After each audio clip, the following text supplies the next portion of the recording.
In today's video, I'm going to teach you how to mention someone in Slack. Mentions are the quickest way to get a teammate's attention in a channel or conversation. When you mention someone with the @ symbol, Slack highlights their name and, depending on their settings, sends them a notification so they don't miss your message. Start by opening your browser and going to app.slack.com. Make sure you're signed into the correct workspace so you're posting in the right place.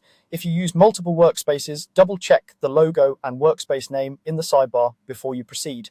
Next, choose where you want to write your message. Click the channel or direct message in the left sidebar.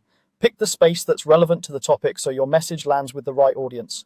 Public channels are great for team visibility, while private channels and DMs keep conversations focused. Click into the message box at the bottom of the screen.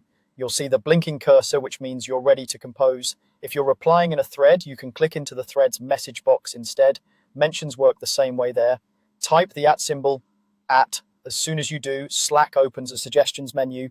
You'll see a list of people, usually those you interact with most or members of the current channel. This list helps you quickly find the right person without typing their full name. From here, you can use the suggestions to complete the mention.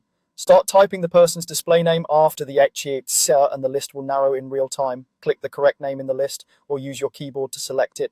Slack will format it automatically and their name will appear highlighted in your composer. If you notice multiple similar names, look at the avatar or job title in the suggestion to confirm you've picked the right person. You can also type @ followed by the person's name manually without choosing from the menu. As long as the name matches their display name in Slack, the app will convert it into a proper mention.